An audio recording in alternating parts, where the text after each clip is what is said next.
책 읽어주는 남자 준원입니다.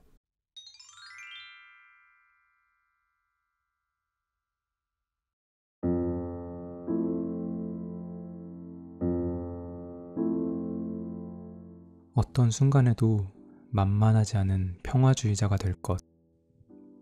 왜 우리는 서로 아끼고 보듬어줘도 모자란 사람들의 가슴만 그렇게 후벼 팔까?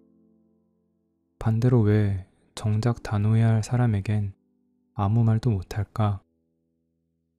정확한 표현으로 나를 지키면서도 사소한 일에는 날 세우지 않는 조금 더 다정한 사람이 될 순 없을까? 어떻게 해야 나답게 편안하게 관계 맺으며 살아갈 수 있을까? 오늘 읽어드릴 책은 김수연 작가님의 애쓰지 않고 편안하게입니다. 이 책에서는 어설픈 악당이나 뿌띠 또라이에게서 정확한 표현으로 나를 지키면서도 사소한 일에는 날 세우지 않는 사람이 될 수 있는 방법을 소개합니다. 1장과 2장은 자존감을 지키며 나답게 사는 법, 3장과 4장은 타인과 조화롭게 지내면서도 당당하게 사는 태도, 5장과 6장은 마음을 언어로 표현하며 사랑을 배우는 과정을 담았습니다. 또한 이 책에는 따뜻한 공감과 시원한 솔루션이 담긴 글과 그림이 가득합니다. 밑줄을 긋고 오랫동안 기억해두고 싶은 문장도 많습니다. 비슷한 주제를 다룬 다른 책들이 다큐라면 이 책은 시트콤에 비유할 수 있습니다. 친구와 고민을 나누듯 유쾌, 상쾌, 통쾌하게 읽을 수 있습니다. 관계가 힘들고 불편하고 공허했다면 이 책을 통해 삶의 균형을 회복하고 나답게 편안하게 관계 맺는 법을 배워보시기 바랍니다.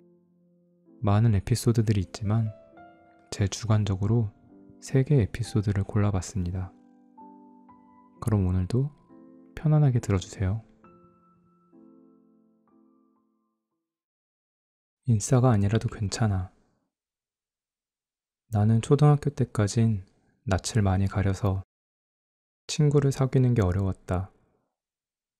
내게 어른들은 늘 친구들과 친하게 지내야 한다 라는 말을 했지만 그런 말은 관계에 조금도 도움이 되지 않았다. 어른들의 의도와는 달리 내가 부족한 존재가 된 것 같은 기분만 느낄 뿐이었는데 친구가 많지 않은 것보다 오히려 그런 말들이 더 상처가 되었다. 그럭저럭 잘 지내고 있었는데 말이다. 그래서 나는 가끔은 친구들과 친하게 지내지 못해도 괜찮다 라고 말해주는 어른이 되고 싶었다. 인간관계가 아무리 중요하다 한들 스스로를 초라하게 만들 만큼 중요할 수는 없다. 삶에 필요한 인간관계의 양은 사람마다 다른데 심리학자인 윌리엄 슈츠의 3차원 대인관계 이론에 따르면 소속감이나 친밀감에 대한 욕구에는 사람마다 차이가 존재한다. 다수의 사람과 관계를 맺고 싶어하는 사람도 소수의 사람과 관계를 맺고 싶어하는 사람도 있는 것이다. 그렇기에 무조건 많은 사람과 관계를 맺는 것보다 중요한 건 내가 가진 욕구를 이해하고 자신에게 맞는 관계의 양을 찾아가는 일이다. 만족스러운 관계의 열쇠는 관계의 양이 아닌 질에 있고 친구의 숫자가 인성을 확인하는 리트머스 시험지는 아니며 사람들의 평가 때문에 관계의 맥시멀리스트가 될 필요는 없다. 그러니 관계의 결과에 주눅들지 말자. 나 자신보다 중요한 관계란 없다. 관계는 삶을 풍요롭게 하고 자기 자신은 삶을 존재하게 한다. 사람은 고쳐 쓸 수 없어요. EBS에서 방영한 달라졌어요는 전문가의 상담과 교육을 통해 가족 문제의 해결책을 찾는 프로그램으로 여러 부부의 갈등 상황을 엿볼 수 있다. 미래를 준비하지 않는다는 이유로 남편을 끊임없이 지적하는 아내, 반찬통 하나 사는 것까지 비난하는 남편 등 집집마다 사정은 달랐지만 비슷한 패턴이 존재했다. 대부분은 상대를 바꾸기 위해 비난을 했고 상처 입은 상대는 비난으로 되갚는 시기였다. 나도 비슷한 경험을 했는데 남자친구를 만나며 몇 달을 같은 문제로 싸운 적이 있다. 나는 용납할 수 없는 부분이 있으니 내가 고쳐야 한다고 말했고 바꾸지 않으면 이 관계를 지속할 수 없다고 말했다. 단기적으로는 이 싸움의 승리자가 나인 것처럼 보였지만 그 뒤로 남자친구는 자주 불만을 표현했고 한동안 상처에 핑퐁 게임이 이어졌다. 대체 왜 사랑하는 이들조차 이런 갈등을 반복하는 걸까? 우리는 맞다, 틀리다, 해야 한다, 하지 말아야 한다처럼 잘잘못을 따지는 도덕주의적 판단에 익숙했다. 어린 시절부터 개별성을 존중받지도 못했고 서로 원하는 것을 마음에서 우러나와 주고받지도 못했다. 그런 우리는 상대가 바뀌어야만 문제가 해결되리라 생각하고 때론 나의 기준에 맞추는 것을 사랑의 증거라 여기며 예리하게 비난하고 집요하게 강요하면 상대를 바꿀 수 있을 거라 믿었다.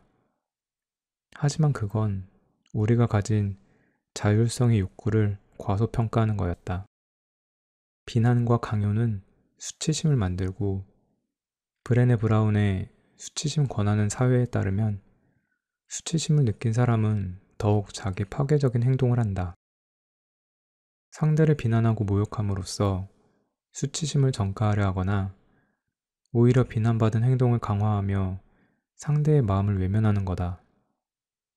때론 상대가 받아들이는 것으로 보일 수 있지만 내면에는 분노가 남고 강요는 반드시 대가를 치른다. 사람은 고쳐 쓸 수 없다.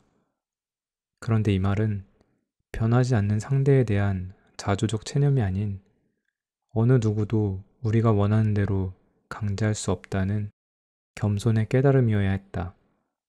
그 뒤로 나는 오랜 요구를 중단하고 내가 관계에서 가장 원하는 게 무엇인지 고민했다.